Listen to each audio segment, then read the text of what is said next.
Les habla Rafael Arraiz Luca desde Unión Radio y esto es Venezolanos, un programa sobre el país y su historia. Y este programa es posible gracias al equipo conformado por Isabela Iturriza, Inmaculada Sebastiano, Carlos Javier Virgües, Juan Juárez, Fernando Camacho y Giancarlos Caraballo.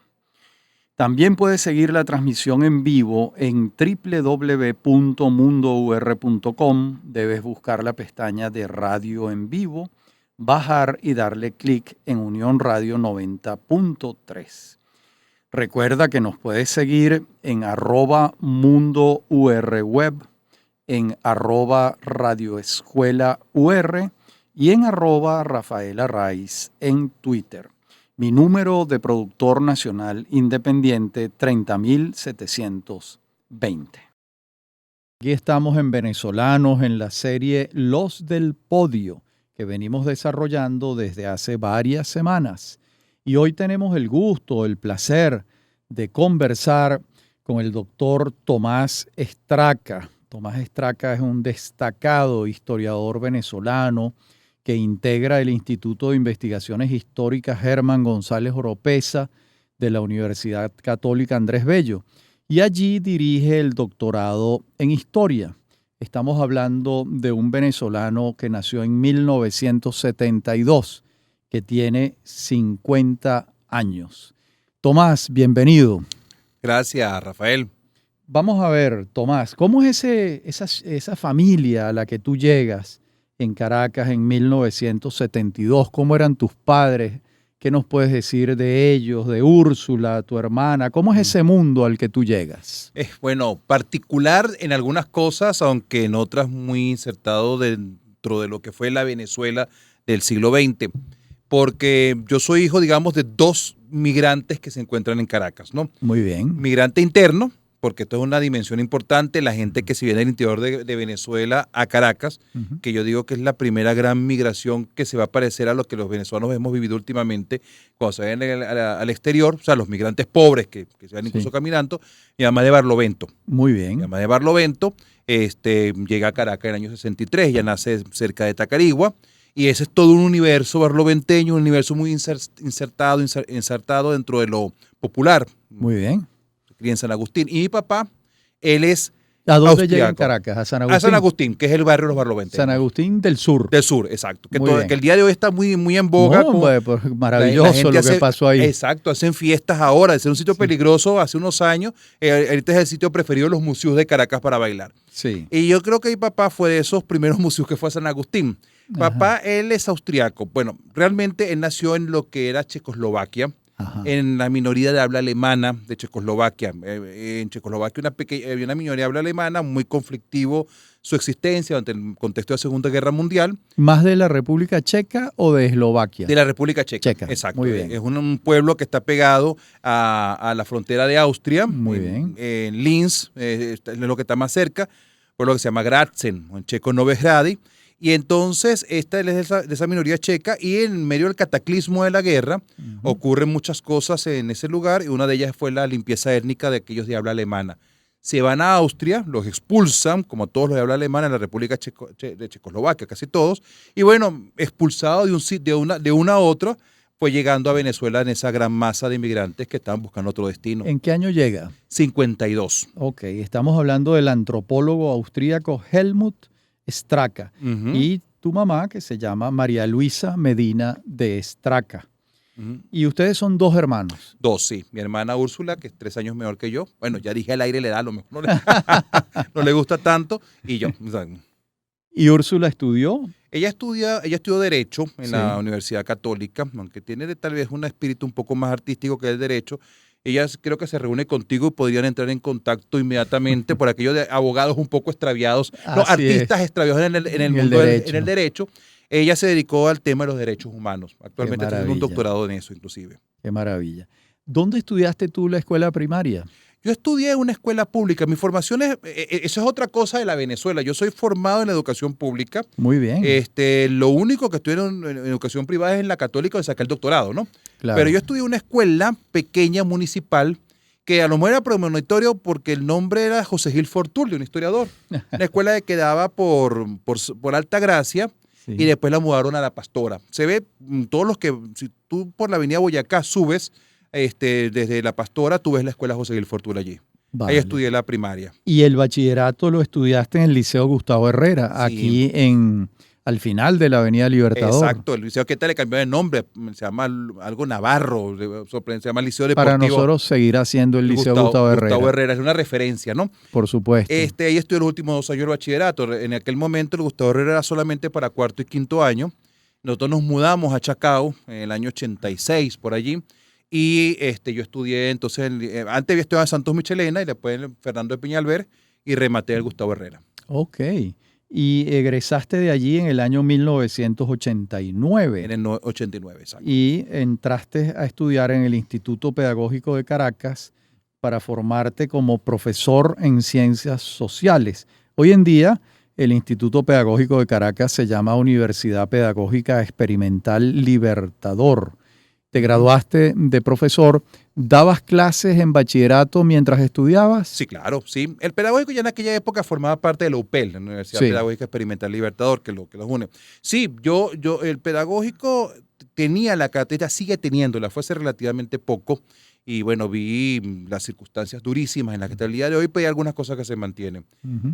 Una de las razones por las que mucha gente estudia en el pedagógico, no fue mi razón, pero una de las razones es que tú muy rápidamente comienzas a trabajar.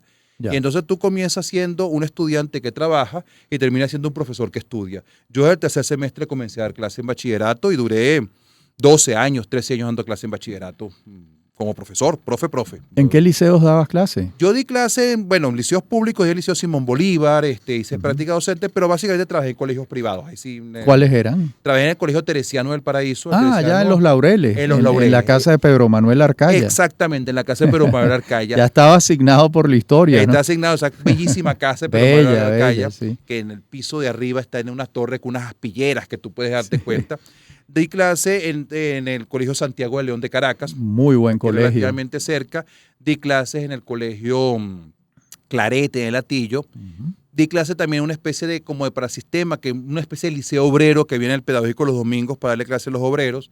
Di clase en el INSE. Bueno, eso fue básicamente donde... Ahora, cuando tú entraste para formarte como profesor en ciencias sociales, ¿tu vocación histórica ya había aflorado o sí, no? Sí, claro. Sí, O sea, tú entraste porque querías ser historiador. Exacto. Muy sí. bien. Yo descubro el amor por la docencia en el pedagógico, Sí. Okay. pero no es el plan inicial. Claro, como mi papá estaba en el mundo, aunque él era vocacional, él no era profesional en esto, está en el mundo de la antropología, él escribió cosas, la Sociedad Venezolana de Ciencias Naturales. Hay algunas referencias que para mí son referencias de infancia. O sea, Cruchen es una referencia para mí de infancia, Mario Zanoja una referencia de infancia. Sin ser amigos cercanos a papá, pero Erika Wagner, amiguísima de papá. Entonces, claro. yo ya tengo una ¿Y vocación. Angelina Polatel? De la familia. Era de la familia. Prácticamente Claro, porque además era austríaca. Y madrina de mi hermana y de la familia. Y cuando papá se murió, una especie de hada madrina, o sea, decir de verdad, muy cercano a nosotros. Y entonces, yo desarrollé la vocación por la historia. Que a papá le haya gustado no significa que necesariamente yo la fuese a desarrollar. Uh-huh. La desarrollé y yo me dije, estando ya en en bachillerato, bueno, yo quiero estudiar historia, pero ¿qué me puede garantizar una vida razonablemente digna? Uh-huh. Si estudio historia, o sea, es decir, ¿cómo puedo ganar el pan? Que para mí era muy importante, papá se había muerto, mamá había montado un kiosco, yo trabajaba con mamá, yo tenía 16 años, era una persona que ya pensaba bajo estos términos. Claro, porque tenías premios, ¿no? Tenía premios, yo digo, el pedagógico es un camino.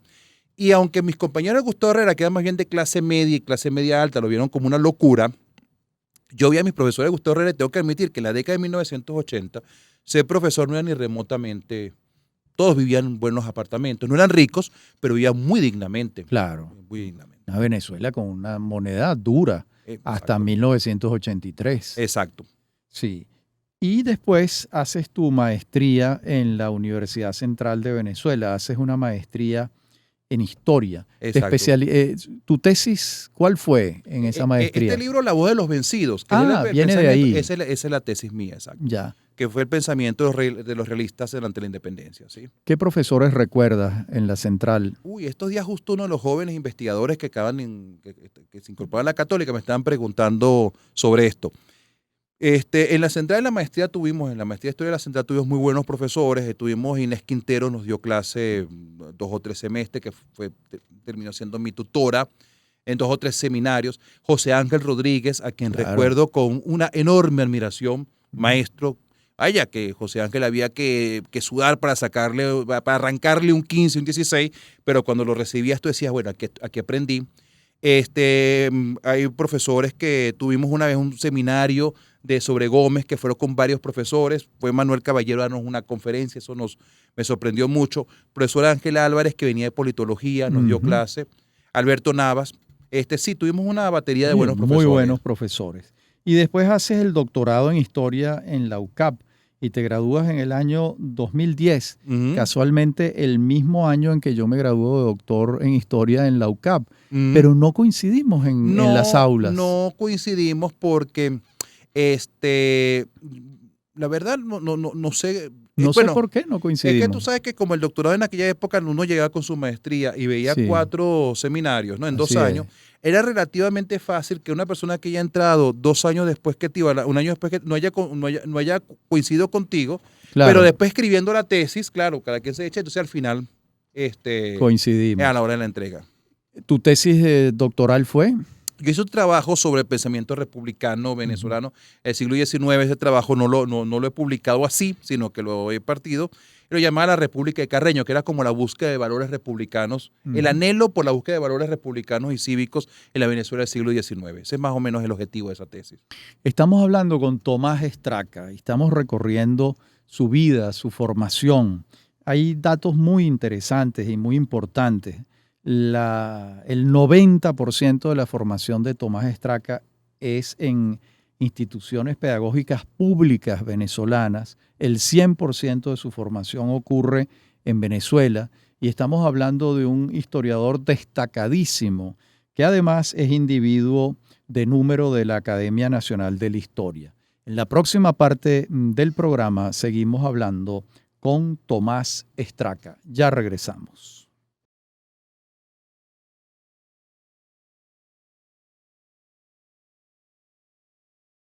Estamos conversando con Tomás Estraca en esta serie que venimos desarrollando desde hace varias semanas, que se titula Los del Podio, en nuestro programa Venezolanos por Unión Radio 90.3.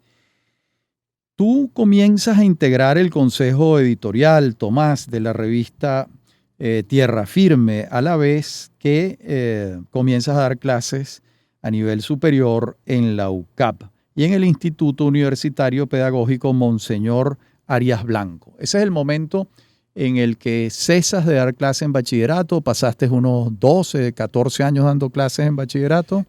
Sí, yo yo comencé a dar clases en bachillerato en el 94, por allí más o menos, siendo estudiante, y yo dejé de dar clases de bachillerato en el 2004, de tal manera que yo fui profesor de bachillerato y profesor universitario, donde era profesor de bachillerato en las mañanas, iba a la universidad 2 noches y los sábados al Monseñor Arias Blanco, cuando trabajé allí durante un año. Estuve así como 3, 4, tal vez 5 años, donde era básicamente un profesor de bachillerato con unas horas en la universidad. Ese más o menos era Cuando dejas el bachillerato y te concentras en la universidad, además pasas a ser un profesor investigador, que es lo que eres hoy en día. Es lo que soy exactamente, el día de hoy. Y has hecho investigaciones, por supuesto en Venezuela, pero también has estado en los Estados Unidos, en México y en Colombia en labores de investigación. Relátanos esas 3 experiencias. Sí, mira, es un dato interesante. Yo comienzo en la investigación, en el tema de historia. Mi primer trabajo con investigadores es un poco sorprendente, pero uno arranca por donde arranca, Rafael. Yo trabajaba en 2 sitios, tal vez que podrían parecer poco probables o improbables. Por un amigo, porque siempre uno está en las redes y tal, uno tiene sus redes de amigos y de contacto, entro con un proyecto de patrimonio cultural en el Instituto de Estudios Regionales y Urbanos de la Universidad Simón Bolívar, donde soy el único historiador. IERU, exacto. IERU. El único investigador rodeado de arquitectos y urbanistas, y me meto en aquel mundo, ¿no? Que todavía tengo un montón de amigos arquitectos y urbanistas, que yo lo que necesitaba era alguien que le buscaba papeles y tal para soportar las cosas históricas, su investigación histórica.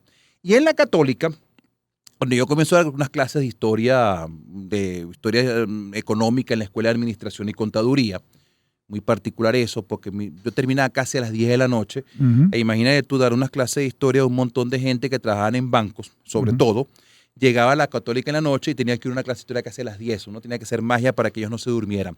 Pero bueno, el cuento es que después entró a trabajar en el Centro de Estudios Religiosos, que ahorita no existe en LOCAP, porque se fue para la teología, en una línea de historia de la iglesia. Ya. Que esa Bueno, es una línea que tú has trabajado. que he trabajado mucho, entonces en la cual Sí, seguí trabajando por mucho tiempo. La gente piensa que soy de origen, que si yo fui seminarista o que si fui sí. un jesuita que salió. No, entré ahí por...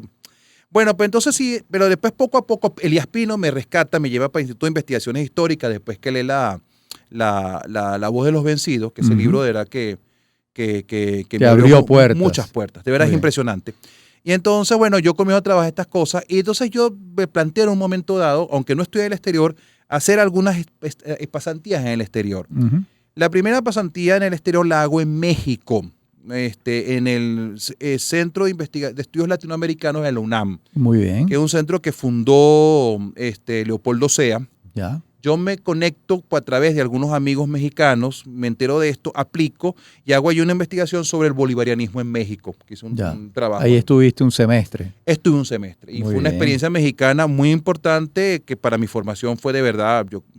Luego, En los Estados en los Unidos. Estados Unidos. En los Estados Unidos, yo apliqué por una Fulbright, yo soy Ujú. Fulbrighter, Sí, y llegué a un college de liberal arts, es decir, un college que sí. es como de pregrado, en California llamado el Pomona College, que es muy importante allí porque hay un historiador venezolano muy importante, que es Miguel Tinker Salas, que ha trabajado el tema del petróleo, ha trabajado estas cosas. Y entonces allí hice una investigación que era un poquito de intercambio intelectual entre Estados Unidos y Venezuela. Ujú. Lo último fue en Colombia, hace Ujú. relativamente poco, y eso fue dentro del marco de las relaciones en la que llaman la USJAL, Asociación de Universidades Jesuitas de América Latina, Ujú. que había un convenio con LUCAP y me invitan a Colombia. Estoy en el Instituto Pensar de la Universidad Javeriana y allí desarrollé un trabajito en el que quisiera profundizar después, que es Venezuela vista por intelectuales colombianos, Ujú. que es interesantísimo, aquello Por cosa es supuesto. impresionante. Muy interesante. Eh, De modo que has trabajado en la Universidad Simón Bolívar, en la Universidad Metropolitana diste clases en los diplomados en historia que organizábamos en el Centro de Estudios Latinoamericanos Arturo Uslar Pietri, Ujú, cuando yo lo bastante ahí dirigía, trabajé. en el Instituto Pedagógico de Caracas, en el Seminario Interdiocesano Santa Rosa de Lima y en el IESA, donde participas como docente en el programa de liderazgo. De modo que tienes una panoplia Ujú. bastante amplia de instituciones de educación superior donde has dado y das clases en Venezuela. Y en los Estados Unidos fuiste Tinker Visiting Professor en la Universidad de Chicago en el año Exacto. 2020. Es lo último, Creo que por exacto. allá te tomó la pandemia. Me agarró la pandemia. Sí. Algún día escribiré sobre esto. Me Ujú. agarró la pandemia. Menos mal que la Universidad de Chicago me permitió estar allí. Claro. ¿Y Mm. qué estabas haciendo en Chicago? Mira, yo me invitó para una Tinker Visiting Professor, un economista que es bastante famoso y politólogo, que es James Robinson, el que dice ¿Por qué las Mm. naciones fallan? Extraordinario libro. Exacto, Why the Nation Fails. Entonces, Sí. él quiso hacer una investigación sobre. Ujú. Estos grandes scholars norteamericanos Sí. que tienen como alguien en cada país del mundo Ujú. para meterlo en sus grandes tendencias, ¿no? Claro. Entonces él me dice, mira, tú me pides que unos datos sobre Venezuela, yo se los respondo. Y bueno, le gustó lo suficiente, dijo, mira, te podemos contratar, te podemos pagar, yo no sé qué podemos hacer. Yo, no, nada, vincúlame de algún modo a esta forma de investigar, basta esto. Y él me dice, bueno, te voy a pedir como Tinker Visitor, profesor, y vamos a dictar un curso juntos. Ujú. Y ese curso fue, que es una de las experiencias más increíbles de todo punto de vista, fue en una escuela de políticas públicas, de Public Ujú. Policy, en la escuela Harris, donde di un curso sobre la formación del Estado latinoamericano. Ujú. Entonces trabajé con él allí, entonces eso fue una experiencia muy buena. Una semana antes, no, 2 o 3 semanas antes de irnos a Venezuela, el lockdown en Estados Unidos, lockdown Sí. Pero pudiste irte a Austria, creo. sí, Pasaste un año por allá, ¿no? Un año en Austria. Yo me decía, a mí me gustaría, yo tengo mi mundo austriaco también, tengo familia, tengo contactos. ¿Pero hablas alemán? No, la verdad no. Prefiero decir que no hablo alemán. Lo entiendes, digamos. Entiendo un poco más de lo que debería y Austria tiene el problema de como todo el mundo habla inglés, ¿no? Sí. Eso te obliga poco a aprender alemán. Uh-huh. Terminando el periodo en Chicago, ya tú te podías ir a casi cualquier parte del mundo, pero venir a Venezuela era extraordinariamente complicado. Claro. Y entonces me fui para Austria. Nos fuimos a Austria, mi señora y yo, y estuvimos allí un año. ¿Por qué un año? ¿En qué lugar de Austria? En Graz. Estuvimos en Graz, sí, al sur de Austria. Sí, la conozco esa ciudad. Bueno, sí. Una bella ciudad. Bella ciudad, sí. Acabo de ver ahorita que nevó por fin, no había nevado, está bellísima, pero bueno. Qué bien, muy bien. Bueno, y además has publicado en Pro Da Vinci, en Debates y ESA, en la revista Nueva Sociedad, y en algún momento fuiste presidente de la Fundación Rómulo Betancourt. Uh-huh.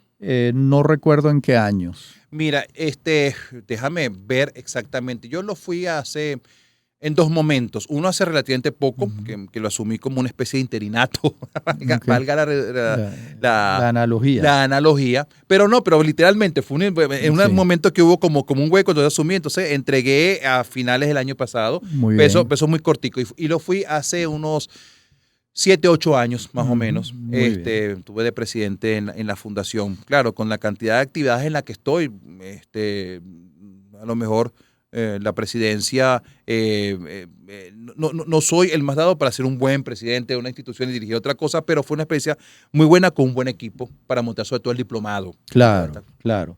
Y en el año 2016 te incorporas como individuo de número de la Academia Nacional de la Historia. Tu discurso de incorporación versó sobre... La historia como fuente de ciudadanía. Ok, muy bien.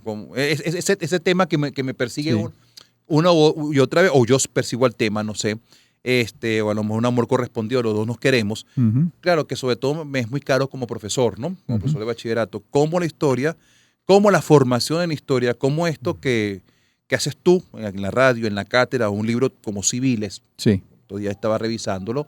Se convierte en un instrumental, en un utillaje, como hubiera dicho Lucien Febvre, para formar ciudadanos. Entonces, claro. Y las herramientas que esto tiene, porque claro, es una herramienta muy poderosa cuando lo formas para la libertad. Cuando la formación de la historia es formar gente. Estos días te oí que estabas hablando con Enrique Lazo sobre esto, donde es aprender a hacer. Tú insistías en esto. Pero también es una herramienta muy poderosa cuando la quieres agarrar para manipular y agarrar a un niño. Entonces, gire un poco en torno a esto. Claro, y que eso está permanente en todo tu trabajo, la responsabilidad ciudadana. Y ha ocurrido algo que probablemente nuestros colegas historiadores no hayan advertido con mucha precisión, y es la aparición de las redes sociales, que es un instrumento extraordinario para divulgar ideas, para formar ciudadanos, ¿no? A través de las redes, de Twitter, de Instagram, de Facebook. De modo que allí hay un instrumento, y de estos videos que circulan por todas partes a través de TikTok o de Instagram. Algunos historiadores lo hacen. Veo, por ejemplo, el profesor Pino Iturrieta, es un tuitero diario. La profesora Inés Quintero tiene unos videos en Instagram. ¿Cuándo en el mundo de las redes va a entrar Tomás Estraca? Bueno, yo tengo alguna actividad en Twitter y tengo alguna actividad, pero claro, no soy un gran tuitero, ¿no? Claro. Esa capacidad para el aforismo que se necesita para estar en Twitter no la tengo plenamente. Entonces al final termino haciendo una especie de pequeños artículos por hilos y yo no sé si eso es lo correcto. Yo creo que no. No, lo mejor es el aforismo. Sí, es el aforismo, el epigrama. El epigrama, claro. Tú puedes hacer un hilo de vez en cuando para algo, pero con 3 o 4, ¿no? Cuando ya después de eso ya pasa. Y me han dicho algunas personas que guinde cosas, por ejemplo, en Instagram o que ponga a grabar. Bueno, es cuestión de plantearlo. Muy bien. Entonces, en la próxima parte del programa vamos a ir revisando la obra escrita de Tomás Estraca, uno a uno sus libros, que ya son unos cuantos. Ya regresamos.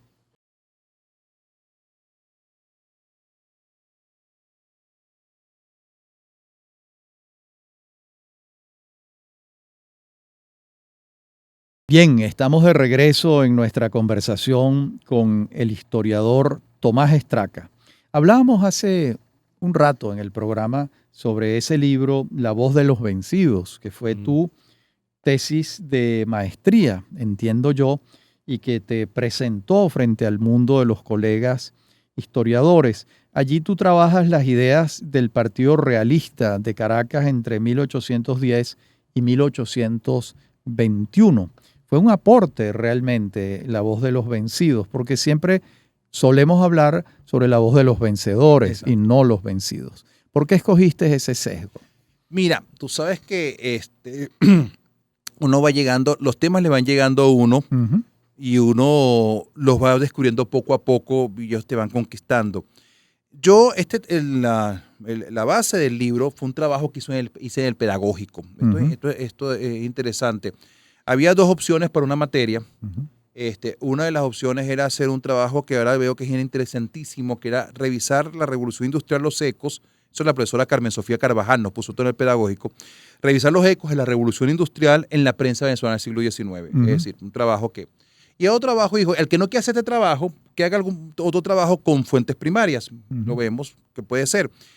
Y yo ya era asistente de investigación en el pedagógico. Yo comienzo como investigador en realidad, o sea, me contratan como investigador en la Católica y en la Simón Bolívar. Pero yo comenzamos muchos muchachos, o como comienzan muchos cuando son muchachos, como asistente de investigación con un profesor para hacer un trabajo de historia colonial, muy de la historia colonial de los años 90. Y comencé a investigar en el Archivo General de la Nación. Y ahí me llamó mucho la atención cuando yo comencé a dar con documentos en la época de independencia de gente que hablaba en contra de la tolerancia, hablaba en contra de la igualdad. Yo pero ¿cómo es posible que haya locos así? Sí, y la serpiente de Moisés, ¿te acuerdas? Cosas como la serpiente de Moisés. Sí. Y yo digo, yo soy un muchacho que me da muchísima risa aquello. Claro. Después me di cuenta de la dimensión del drama y la tragedia que estaban viviendo. Y yo propuse ese trabajo. Y inicialmente era la ilustración vista por los funcionarios reales de la... Claro. En el fondo eran los que estaban interpelados, aterrados con el movimiento liberal. Exactamente. Desde las posiciones más conservadoras. Exactamente. ¿No? Entonces los ultramontanos, entonces gente que... Un libro que se publicó en España llamado El filósofo rancio. Dios mío, tú publicar un libro y que sea en serio. Pues yo puedo publicar ese libro y que es una humorada, pero claro, si es en serio. Sí. Entonces después cuando comienzo a trabajar en la posibilidad del posgrado, en distintas materias voy por allí y digo, bueno, voy a hacer un trabajo sobre cómo los realistas vieron la independencia. Ya para ese momento, ya mucho más maduro, había encontrado la antología de textos realistas que había hecho Carrera Damas en 2 volúmenes en el anuario del Instituto de Antropología e Historia que desapareció de la Central. Pero hay 2 tomos, como de 1000 páginas, publicados en el 67, 68. Me leo a esto, me leo otras cosas, y no sé si va a ser, bueno, el pensamiento de los realistas. Y sale la tesis que de verdad ha contado con el favor y la generosidad de los lectores. Bien, y después viene después viene Hechos y Gente, Historia Contemporánea de Venezuela, publicado en el 2001. Sí, mira, claro, este libro, tú sabes, yo por una generación, tal vez, si me conocen por algo es por este libro. Todavía me pasó una cosa muy graciosa, esto así ya un par de meses. Estoy yo en una ferretería, digo mi nombre, para la factura, y el muchacho de la ferretería, Tomás Estraca, eso me suena de algo que leí en el colegio. Entonces yo le dije a mi esposa, no, pues llegué a la gloria. Claro, un libro para bachillerato. Para bachillerato, porque ahí hay siempre haciendo muchas cosas. Una de las cosas que en el pedagógico pasaba es que a veces las editoriales escolares nos buscaban a los que más o menos íbamos a escribir, y yo comencé a trabajar en esto. Entonces un contrato llevó a otro y después me llamaron para que hiciera un libro de 4º año. Y este libro de 4º año era para responder a una reforma educativa que no ocurrió nunca. Ellos me dijeron en aquella editorial, era una editorial, que creo que puede ser el nombre, porque ya esa editorial no existe ni en Venezuela ni en Colombia, que es Editorial de Excelencia, que era el Grupo Norma que estaba aquí en Venezuela. Y entonces ellos me dicen, mira, aquí hay una reforma... Vamos a adelantarnos. Y quiero que le hables distinto, quiero que hagas una cosa distinta para los alumnos, para los muchachos. Y yo había leído Ética para Amador. Y yo lo que hice fue imitar esa forma de diálogo con De los alumnos Sabater. de Sabater. Es un fusil de Sabater en el estilo, pero fue un exitazo, a los chamos les encantó. Qué bien. Ese qué libro bien. no se ha vuelto a publicar y tú no puedes creer que La por cantidad, internet sí. me escriben pidiéndome, porque hay colegios donde hay todo un mercado secundario, este libro en fotocopias y tal. Claro, qué bien. Y después vienen las Alas de Ícaro, indagación sobre ética y ciudadanía en Venezuela. Tú revisas el periodo de 1800 a 1830. Bueno, dialoga con la voz de los vencidos, al menos en relación con el periodo, ¿no? Sí, sí, sin duda. Este no está, digamos, no, lo veo ahora y siento que Las Alas de Ícaro no es un libro que no quedó tan completo, tan realizado, pero sobre todo sí el pensamiento ético. Ujú. Yo estaba en ese momento trabajando en la historia de la iglesia, en esa línea, Sí. y claro, ¿en qué me metí en historia de la iglesia? No me había Claro. metido en historia eclesiástica, me metí en el pensamiento de los curas, Ujú. siglo XIX, y por allí desarrollé, bueno, las ideas que... Claro. Mm. Y de hecho, el libro siguiente, Un reino para este mundo, catolicismo y republicanismo en Venezuela, publicado en el año 2006, continúas trabajando en esa línea, ¿no? Claro, ese libro es el resultado de ese par de años que estuve en la historia de la iglesia. No hice un libro orgánico, pero sí hice la iglesia ante distintos momentos de la formación de la República Venezolana. Creo que el título ahora me parece un poco pomposo, pues bueno, ¿qué es lo que entiendes por republicanismo? Pero es la idea de la república desde la perspectiva liberal, el pensamiento de Dios en los liberales venezolanos, Sí. que eran liberales, no eran clericalistas, pero no por no ser clericalistas eran ateos, no, eran creyentes, e inclusive Sí. católicos que ya creían, pero esperaban a otra cosa en el catolicismo. Luego el pensamiento de algunos sacerdotes, después la vuelta hacia el ultramontanismo, en la iglesia restauradora en la época de Gómez, y luego la iglesia que se va democratizando. Son como 3 o 4 etapas, Qué bien. episodios. Bueno, y este libro, La tradición de lo moderno, Venezuela en 10 enfoques, yo fui el editor de este libro. Tiene mucho que ver con eso. Sí, lo publicó la Fundación para la Cultura Urbana en el año 2006. Tú coordinaste, creo que ahí hay un trabajo de Tinker Salas, o él Exacto. te acompaña en la Exacto. coordinación, ¿no? Es un trabajo de él, sí. Sí. Y ahí vuelve sobre el tema de la ciudadanía, cómo comienza la modernidad Exacto. en Venezuela. Y después vamos a tener 2 libros que yo valoro mucho, que los he leído con mucha atención, subrayados, que son las biografías de Julián Castro y la biografía de Juan Crisóstomo Falcón para la Biblioteca Biográfica Venezolana del diario El Nacional, que coordinó Simón Alberto Consalvi durante toda la existencia de la biblioteca. Estos libros son del año 2006 y del año 2007. Falcón es un personaje con el que yo simpatizo particularmente y Julián Castro es uno con el que no simpatizo particularmente. Cuando leí Julián Castro me dio la impresión de que tú habías comenzado con antipatía hacia Julián, pero terminaste comprendiéndolo también. Con cierta conmiseración. Exactamente. Con el personaje, ¿no? Como un hombre al que no se le da, al que no se le da ninguna de las grandes apuestas, tal vez por su medianía. Sí. Entonces, si él a lo mejor hubiera tenido una conciencia mayor de cuán mediano era y hubiese puesto las aspiraciones en otro nivel, de repente hubiese pasado. Así pero es. tenía aspiraciones que iban más allá de lo que podía. Y no lo juzgo por el momento de la Guerra Federal, porque ese momento que Venezuela se viene abajo ante la Guerra Federal, el país se le va de las manos a cerebros como el de Fermín Toro. Pues, Así claro, es. o sea, eso te excusa, ¿no? Claro. Pero el resto de su vida, o sea, comenzar tu vida tratando de tumbar a Vargas, como el subteniente que acompaña a Pedro Carujo en la hora de Vargas. Claro. Y terminar tu vida política fusilando a Matías Salazar, Dios mío. Eso, Sí. o sea, es un atropello detrás de otro. De otro, sí. Exacto. Así es. Falcón es otro caso. Falcón es un caso tan curioso porque era prácticamente un hombre ilustrado. Exacto. Y tú recoges testimonios de cómo Falcón en medio de la batalla en las noches estaba leyendo. Exacto. Y cuando él termina su épica, se va a Europa y se conoce las obras de los museos porque ya las ha estudiado. Pero por otro lado, como gobernante, dejó mucho que desear. Es un perfecto desastre. Tal vez Sí. este libro yo hiciese un poco más de énfasis, ahora pienso, ¿no? Que debía haber hecho un poco más de énfasis en cuán desastroso fue el gobierno de él. Claro. Falcón es un hombre, mi conclusión. Digo dos cositas rapidito antes del corte. La primera, mi conclusión es que es un hombre que él se mete en la política, porque la política es el negocio familiar, y en aquella época el hijo varón tiene que asumir el negocio familiar. Su hermana, que es la que después se casa con Zamora, Estefana, es mucho mejor política y mucho mejor cabeza. Pasa que estamos en 1850 y ella no podía ser. Claro. Entonces le dicen que aquella familia de caudillos a usted le toca. Sí. Pero él no lo hubiese querido. Y la otra cosa que es las cartas de Falcón. Yo creo, Rafael, que hay que hacer una reedición de esas cartas de viaje a Europa, porque siempre hacemos ediciones de viajeros europeos ilustrados que vienen para acá. Y no de un venezolano ilustrado que va para Europa y que es capaz de decir, cuando se entera del feudalismo, esto se parece a lo que tenemos allá. Con toda razón. Con toda razón. Además. Bien, entonces venimos conversando con Tomás Estraca.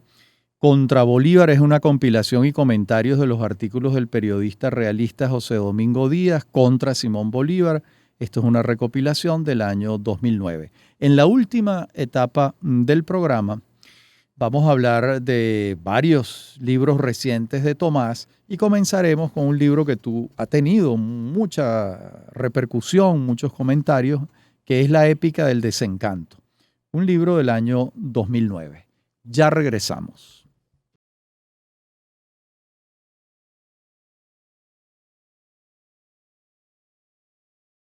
Bien, regresamos en nuestra conversación con Tomás Estraca. La épica del desencanto, Tomás. Este libro uno intuye que te tocó las fibras, ¿no? Sí, bueno, mira, tú sabes, no, claro, la historiografía, los historiadores no somos ajenos a nuestro tiempo. Correcto. Y por eso yo siempre le digo a los estudiantes, los que se forman para historiadores, ustedes no pueden garantizar la plena imparcialidad y la plena objetividad. Por eso, pero tienen que procurarla. Pero por respecto al autor, al lector, tiene que poner todas sus cartas sobre la mesa. De tal manera que si el lector dice, ay, mira, esto dice Tomás, bueno, pues por esto, él lo llevó de acá. En realidad hay un entorno. Dentro del marco además del entorno obvio de la Venezuela, de principios de los 2000, porque ese libro es producto de muchos de los trabajos que hice en el doctorado, hay un aspecto que comienza a interesarme cada vez más. Yo estoy, como te has dado cuenta, siempre en el tema de la historia de las ideas, la formación ciudadana, lo que el día de hoy llaman la public history, es decir, el debate de la historia en lo público.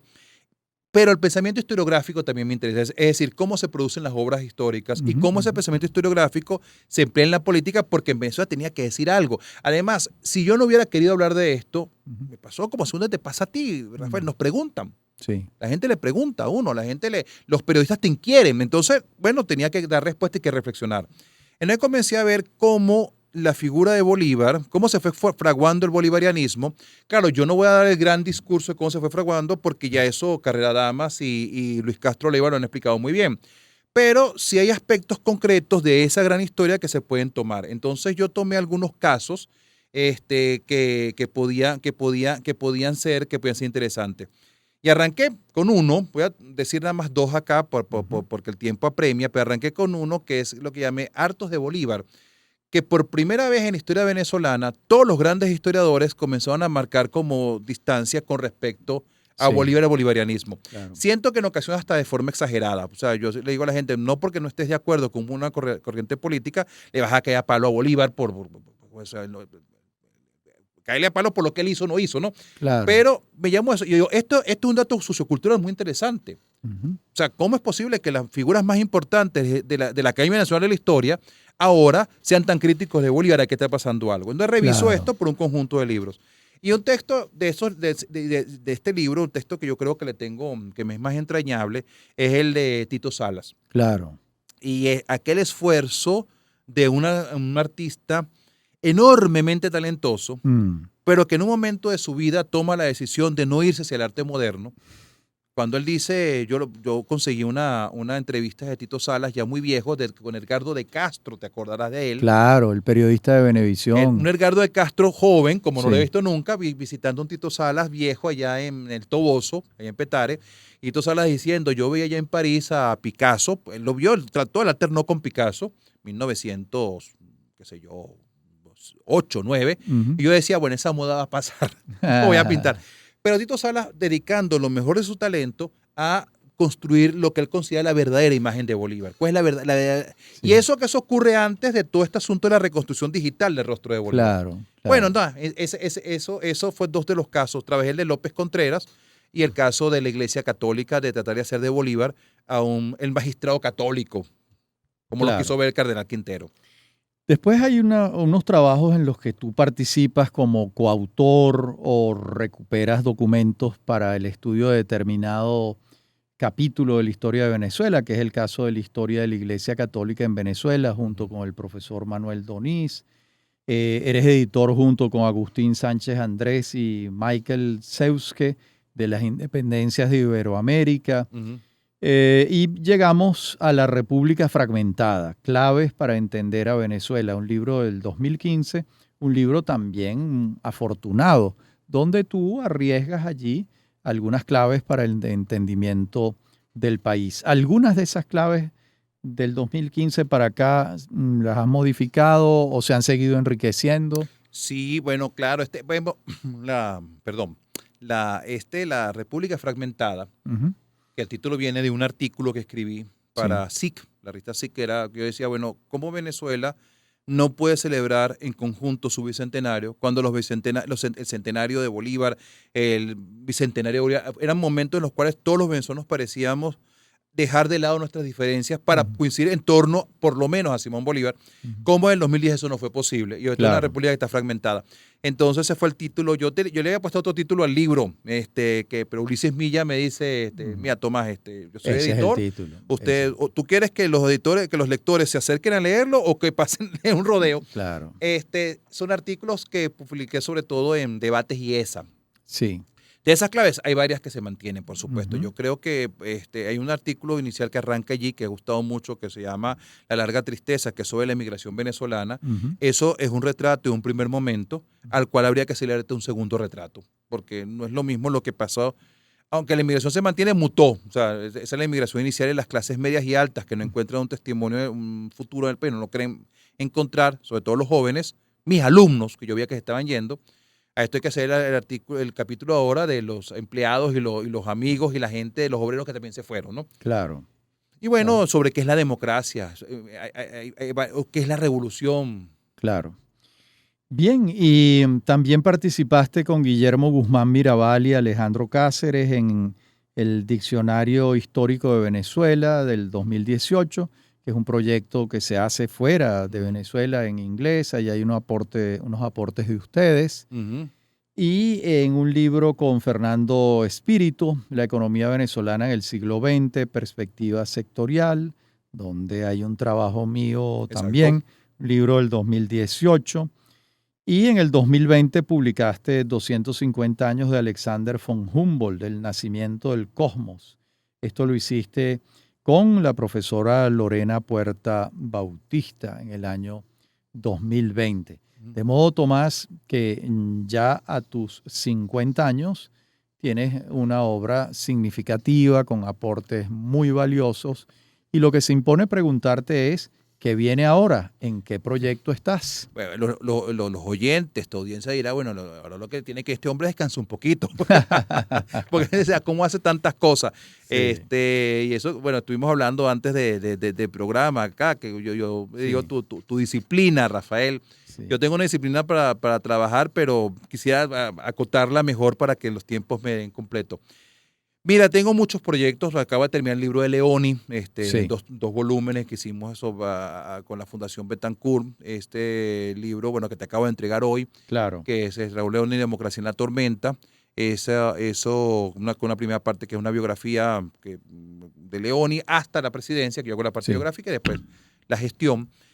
Y en este momento estoy tratando de compactar algunas cosas. Ujú. Acabo de terminar un trabajo, pero que mi trabajo titular en la Católica, que lo tenía retrasado, me da culpa, pero tantas cosas y los viajes y la pandemia me impidieron terminarlo a tiempo, que es sobre el pensamiento liberal. Y estoy pensando en este, recopilar algún conjunto de trabajos que tienen como hilo conductor la idea de libertad en Venezuela, Sí.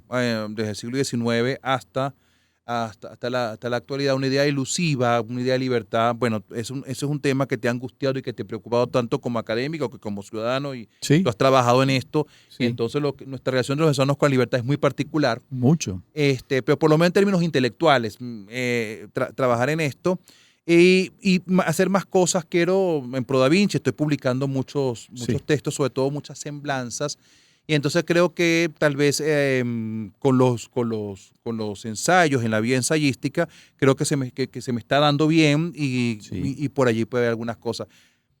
Mira, del trabajo de Leoni y el trabajo de Cipriano Castro y de Cipriano de Julián Castro, perdón, y de Falcón. Falcón, esas tres biografías me dejan un cierto gusto por la biografía. Ah, es que es fascinante. Escribir biografías es fascinante, sí. Me gusta leerlas, quisiera Sí. leerlas más, y creo que voy a escribir más. Si tú me dices, ¿qué me gustaría ahorita? Esto es exacto, una cosa que uno dice.